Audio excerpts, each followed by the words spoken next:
Hi,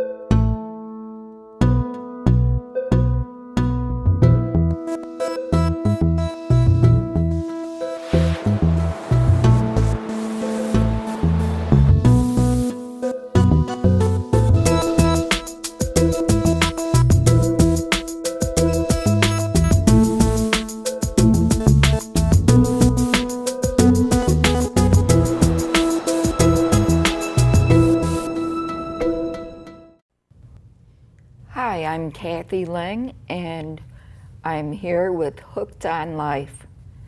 And I have my brother, Bruce Ling, a professional singer with Hawks and Owls. How old were you when you started playing, Bruce? Well, I first started playing, Dad and Uncle Gary got me playing when I was 4 years old on Dad's old archtop guitar. It was so big that I couldn't put it in my lap, but I couldn't hold it, but I put it in my lap and I'd play it flat like this. And I used a fruit jar and I would make out sounds like that. And then I started playing with records on the hi-fi. If anybody in the audience knows what a hi-fi is, that was long before stereos. High fidelity. It was a big cabinet record player. I don't know if you remember that or not. No. So that's when I got started, when I was 4 years old, and I've been playing almost every day since then, and I'm 57 next week. Yeah. Well, the next question was, why did you get started in playing music? Why I got started, I'll tell you why I got started. Because I discovered very quickly that if I could play the guitar, I got to stay up late with the older people. When you and Chris had to go to bed, I don't know if you remember that, but I got to stay up. If they were playing music in the living room, I got to stay up and play along with them. And I learned real quick that that's the ticket. Stay up late, play music. I wish I would have known that. Yeah. What kind of music do you make? I make, actually I don't, well, I should say, yes, I do make music. I write a lot of songs and I write a lot of fiddle tunes. And they're flavored in a traditional American style. What I do is I like traditional American music, and that's the music that came here with the immigrants from the British Isles and Scotland and whatnot back in the 1700s. So I play old-time music, what you call old-time music. I also play a lot of music from Jimmy Rogers, who is the father of country music. Back in 1927, Jimmy Rogers was making his way, and the Carter family as well. I like Stephen Foster too. He's from like the 1850s. He wrote a lot of songs. He was America's songwriter, and so I play a lot of his songs as well. Yep, country music and old country music. Yeah. Where have you been on tour? Whoa. Let's see. I think the farthest west was Winfield, Kansas, which is right by the Oklahoma border, about in the middle of the state. One of the things I noticed when I hit Kansas, southern Kansas, you know, in Michigan they have like dead raccoons and possums on the side of the road. In Kansas they have armadillos. They're all over the place. Whoa. Yeah, poor guys. But so I played in I played in Winfield, Kansas, Wichita, Kansas, Lawrence, Kansas. That's west. South, I've been down to Fort Myers. I've played down in Fort Myers on tour. East, Athens, Ohio, which is by the West Virginia border. That's the farthest east that I've been that I can think of. And the farthest north would be Marquette and Big Bay and the Keweenaw Peninsula up at the very top of Michigan. So that's the radius. And all points in between I've played. Yep. Great. Do you have any interesting stories about performing? About performing? Yeah, I guess there's lots of interesting. Every performance is interesting in some way or another. You always meet interesting people. Oh, I was playing in the Florida Panhandle by Chipley, Florida, which is right in the middle of the Panhandle between Tallahassee and Pensacola and Chipley and Panama City, and then right in the middle there, I was playing there in an outdoor party, and all of a sudden there was this big roaring going on. I couldn't figure out what it was, and And then when I took a break, I said, "Hey, what's making that racket? It's all this roaring going on." "Oh, we got some bull alligators in the pond right in back of where you're playing." Oh, wow. So that was probably the strangest thing that happened. Well, you know, there's been a lot of things, and yeah, every show has its own individual flavor to it. Its own story. Its own story, yes. Okay. Where do you get inspirations for your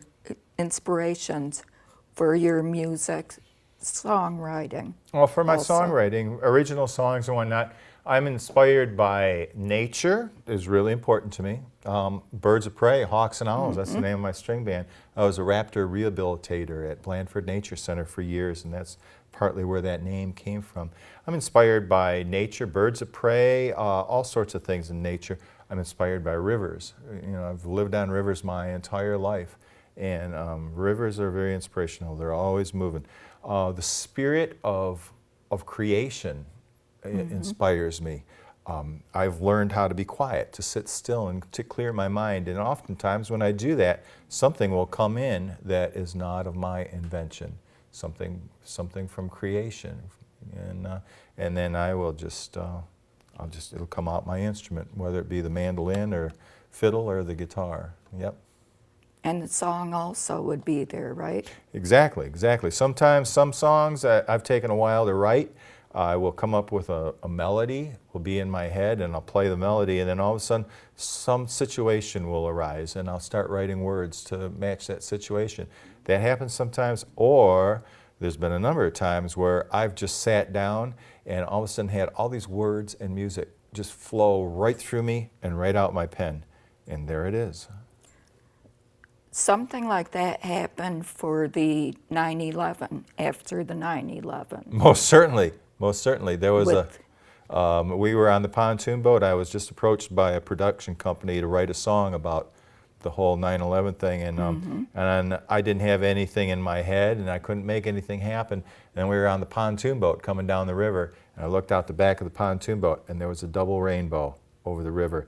And then all of a sudden I thought about Noah and the hope that God gave to Noah. You know, this will be the sign that all will be well and come to fruition and whatnot. And then all these words about the whole situation with 9/11 and the Twin Towers filled my head. So I wrote the song and sent it off and got some publishing rights off of it, and that's how that all worked. Awesome. Yeah. What is your favorite place you've been on tour, and why? My favorite place I've been on tour, I would say Marquette, Michigan, in that area up there. And the reason why is there's a magazine called Mother Earth News, and it's all about living a sustainable life, how to farm, how to live very inexpensively. It's all about growing crops and raising livestock and whatnot. There's a whole bunch of people up there that live Mother Earth News type of lives. They're what you call totally off the grid. They don't have electricity. They don't have gas from the gas company. What they have is they have wind generators and solar panels, and they create their own electricity. They raise their own food. They have their own livestock and whatnot. When I first went up to Marquette on a tour up there, I met a whole bunch of folks. One family actually had what they call a CSA, where people would give them money and they would raise crops, and then the people that gave them money would come and they would pick up a bag of fresh produce, depending on whatever was in season. That's what I can't remember what CSA stands for. But these folks, they were feeding 250 families off of a farm that didn't have electricity. Whoa. Totally off of wind generators and solar panels. So I think that was my most favorite place to play. I met a whole bunch of people that were very environmentally conscious. They were not leaving what you call a carbon footprint on the planet. They were giving back, as it were, and they were very conscious people. And conscious people, man, they make things happen. They are healers rather than takers, you know, givers. So yeah, that was my favorite place to play. I'll be going back up there again here in the spring. Sounds good. Yeah. And can you please sing a sing and play a song for us? I would love to. I will play a traditional American song, and I'm going to tell you what the title is. It's called "Say, Darling, Say." I'm going to play and sing this song, and the first two verses, nobody's going to know what I'm talking about. They won't. It's totally unfamiliar. But when I hit the third verse, everybody's going to know exactly what the song is. I'm going to play the Southern version that came over with the Scotch-Irish in the 1700s. Everybody here knows the words to this, but as the Northern version of this old lullaby that everybody's grandma sang to them. Cool. Well, the floor is yours. Well, now we're going to do a little setup, right? Or you want me to just go right into this? All right. So I don't want to disturb this microphone here. Can you hear the mandolin through this little leveler mic? Here's Say, Darling, Say. She goes like this. I'll give you a 4 count first.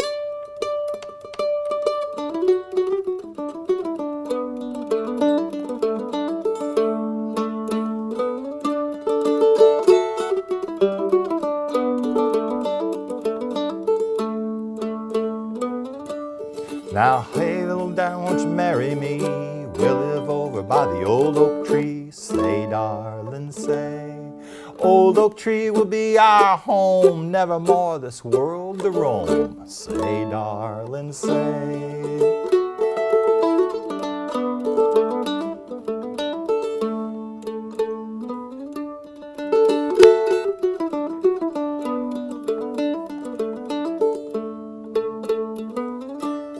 Now say, little darling, would you be mine? You wouldn't do nothing but starch and iron. Say, darling, say. Starch and iron will be your trade. I'll go fishing and lay in the shade. Say, darling, say.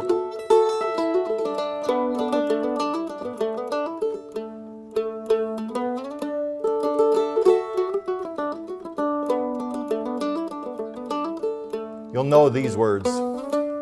Now hush, little baby, don't you say a word. Papa's gonna buy you a mockingbird. Say, darling, say. If that mockingbird don't sing, Papa's gonna buy you a diamond ring. Say, darling, say. Now if that diamond ring turns brass, Papa's gonna buy you a looking glass. Say, darling, say. And if that looking glass gets broke, Papa's gonna buy you a billy goat. Say, darling, say.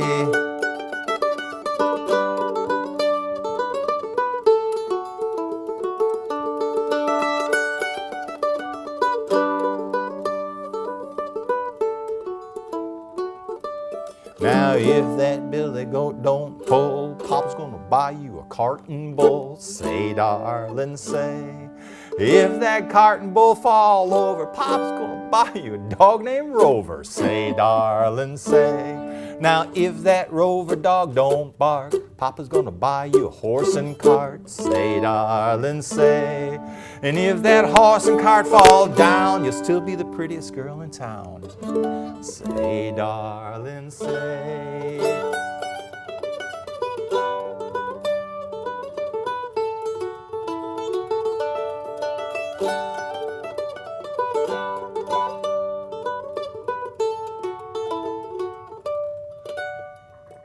Say, darling, say. Whoa, cool.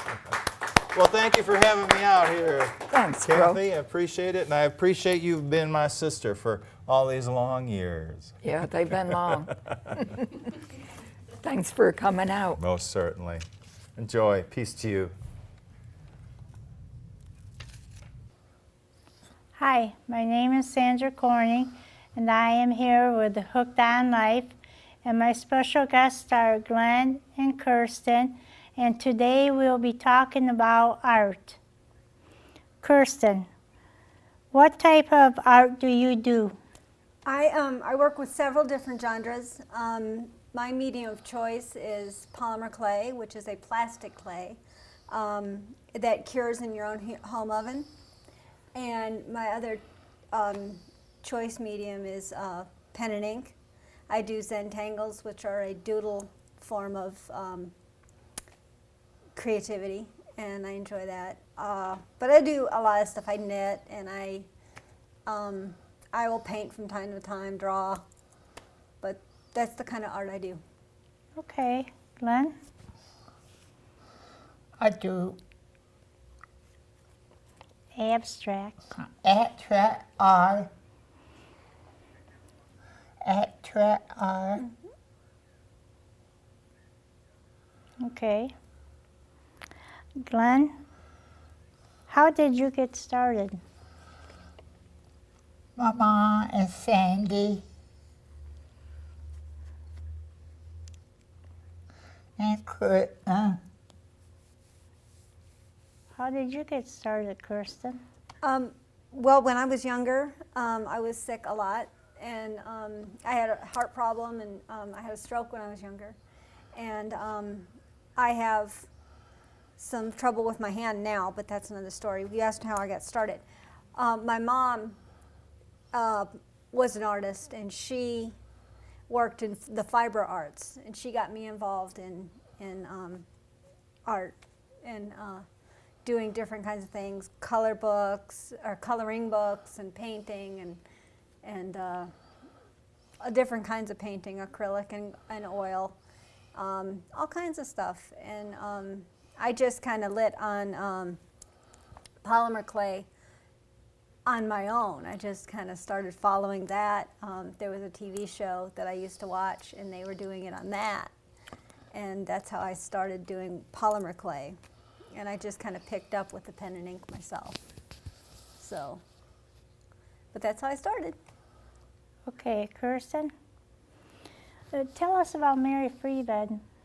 Well, Mary Freebed is a rehabilitation hospital here in Grand Rapids, and I went to the sister hospital in Chicago when I was younger for rehabilitation.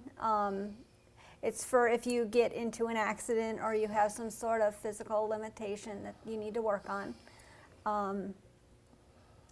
I started, as far as art, I started, and they have an art show every year. And the only qualification to be in the art show is you have to have a physical disability of some sort. And I got involved. My friend who got me involved, Verlee, she started and she got me involved, and so I've been doing it for about 9 years, and then I kind of brought Glenn and Sandy in, and they join me now at Mary Freebed every year. But they've been doing it at Mary Freebed. They've been having this art show for 30 years. And sometimes you win, sometimes you lose. Sometimes people buy your stuff, sometimes they don't. So anyway, your turn. Your turn, Glenn? Okay, Mary Freebed helped me help for my foot back together. When you had your surgery this past summer? Yeah.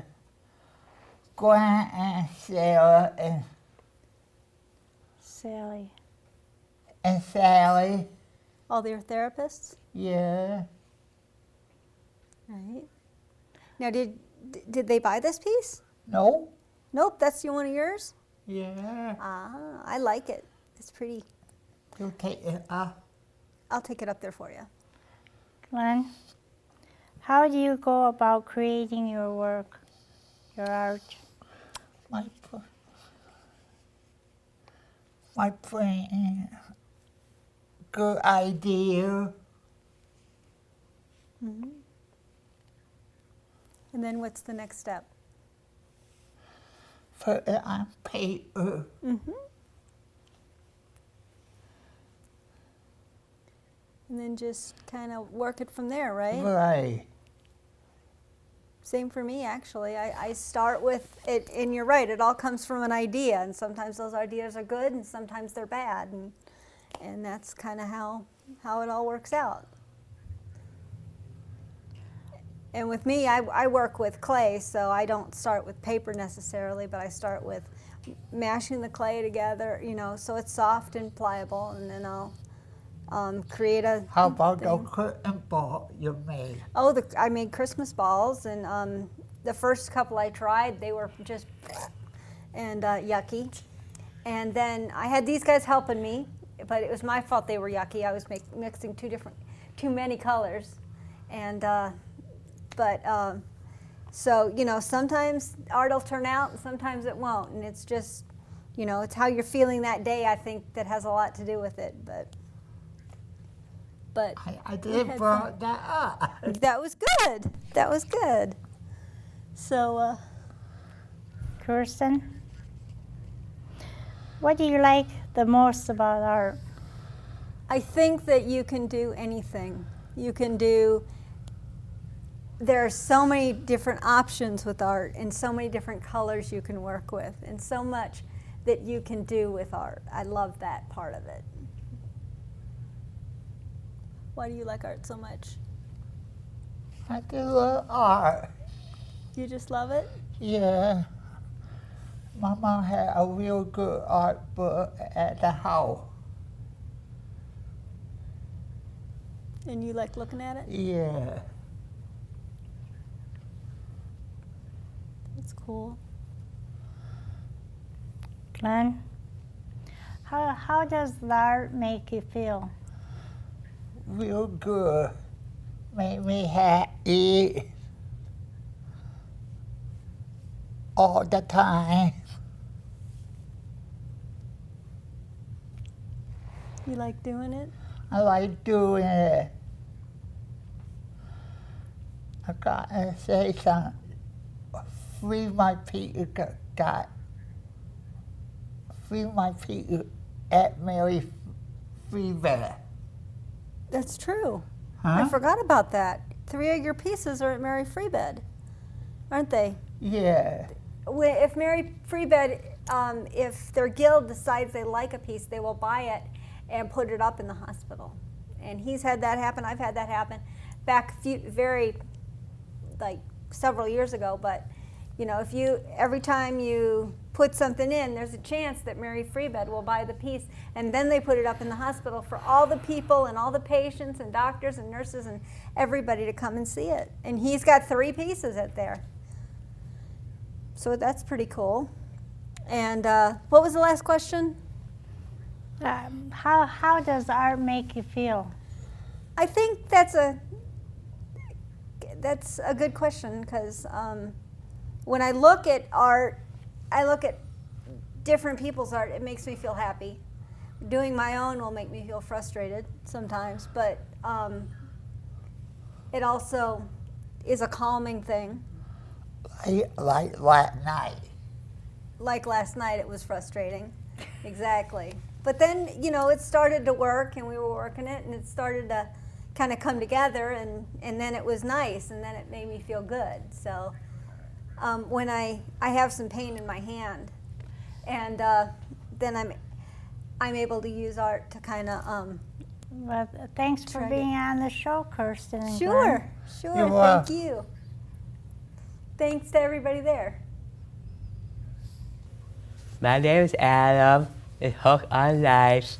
My guest is Emily and Liz. My first question is, what type of art do you do? I do type of art. I do cartoons, and I do pictures like this one. It has like skunks and stuff, drawings, and I do crafts, and I do little jewelry binding too, Nice. and I do all kinds of crafts. I make barrettes to a whole bunch of items like backpacks, guys' backpacks, how they were like pillows and stitchery on borders. Why? You forgot. Yeah, go ahead, Liz. Show yourself. I do scarves. That's about all I do right now. And I'm alone. Why cartoons? What made you start drawing them? What makes me start drawing them is just to get away from the darkness like Uh-huh. yeah, because the darkness, like towards things that scare me that are hurtful at night, that takes away that pain. So I go into watch cartoons, and I make cartoons because it makes me happy. It makes me want to experiment on my art, and it helps me to improvise what's inside the outside world instead of having it always scary. Make it fun and creative. How long have you been doing them? How long I've been doing them? Since I was 2. With little wow. spiders, with pipe cleaners. I didn't bring them today, but I do pipe cleaners too. And I make cartoons out of cats and little spiders and characters for cats, make cat toys. I've been doing mine since Hi. my grandma passed away. My scarves. Nice. Where do you get the information, the idea for art? I got the ideas from my grandma. She's the one that helped me with art when I was about 2. She said instead of making things scary, make them into happy instead of scary, or make them instead of making them awful, like in a way scary, like frightening, make them like interesting to so people would like them. What about you, Liz? I got it also from my grandma before she Nice. passed away. How do you do it? I take the crochet hook. This is crochet hook, and this is my yarn. Uh-huh. I start with a needle, and I hook it in like a loop, and then I keep going on continuously. And then I keep on going with the loops, and then attaching them together, and I make these, the frog. And I also do with the tongue with the red, and I stuff them with stuffers with cotton. Sometimes I do with beans to make beanie babies. So What does art mean to you? art means to me, instead of getting depression every day, if I didn't have art, it would be really sad. And if I always thought of scary things, if I didn't have art or cartoons, it means a lot to me to have all that stuff. If I don't, I just feel like I'm in a black hole, and I have to pull myself out or have somebody pull me out. And sometimes when you do art, sometimes it makes you happy, and you want to be with your friends and do art together instead of having to be somewhere you feel like alone and scared. Yeah. What about you, Liz? It means for me to calm down, relax. Nice. Yeah. So, what also means to me is when we do art together, I do like a little program sometimes on the side, and on Wednesdays mornings, usually with Sandy and Glenn. If anyone else wants to join us, they're more than welcome. So there's a way to do that. So that way, if you want to, you can come along with me, and we can do it a little bit early. Sometime you do artwork, make you feel better in your life. Yes, Yeah. it does, Yeah. and I just like doing it with my friends and family. When my family can't do it certain times, I do it in the mornings and Wednesdays, and I do it with my friends, and that's when I do it with Sandy and Glenn. If they are gone, it made me kind of sad. If somebody else doesn't join me, that would be kind of sad. You teach young kids Yes, your art stuff too? Yes, I do. I do with Aaron, my brother, and his friends like to join in. We made tin cans of our Halloween candy. We made it into fabric, and we glued some pieces and made it into pop lids, and they pop open like a container. So when it's kind of a kid wanted to pop something open, it pops open, and the kids grab the candy out. You Yep. do make some art stuff for kids for like Christmas presents? Yes, I do. I also do that with them, and they get to make their own gifts too, so they can give to their friends. Nice. How about you, Liz? About Christmas Yeah, I make present? these for presents too. Yeah. Nice. So we do a lot of art. We give some art stuff I present sell for these. Sandy this Oh. year. I'm thinking getting her something really interesting this time. It might be a little different, but I'm sure she'll like it. Nice. I'm thinking of making like a flashlight that turns into a globe, and it Wow. lights up, and it has like all the detail around it. It's a 3D dimension flashlight that it carries lighting, and it shows through it. Like one of those. She would like that very much. I think she would like fish. I don't know if she does like fish, but it kind of glows like the one on Finding Nemo was I was referring it to. Yeah. You saw pictures of your book? Oh, Pictures sure. of your book? Yeah, there's a whole bunch of pictures. There's cats, and then there's a rat, and then there's cats within the school. And there's cats telling the cars to stop. And there's a world, and the cross is right there. And there's a whole bunch of little interesting pictures. My mom had people throwing things away from her work, and she gave them to me, and I've been using these as art items. So people that throw things away, they hand them to me, and I just work with it. And about this book, you have much stuff in this book? Oh, this book right here, I got this from Barnes & Noble. It gives me little ideas to make different items and different creativity for my other things that I make. Some are similar to that, but I'm making something different with monkeys and chimpanzees. You were off a lot during winter time? Yeah. You do? At craft shows and stuff. Nice. You Yeah. stay warm? Yeah. Nice. Yeah. These are kind of stuff they're made out of yarn. You wore that every day? It's do? not mine. It's Sandy's. I have others at mine. You making stuff for Sandy for Christmas? Not right now, but I'm gonna figure out to get her something. I'm making it for everything, for everybody, for Christmas, but I'm not telling you what it I is know all that, fully. Yeah, we're not telling her.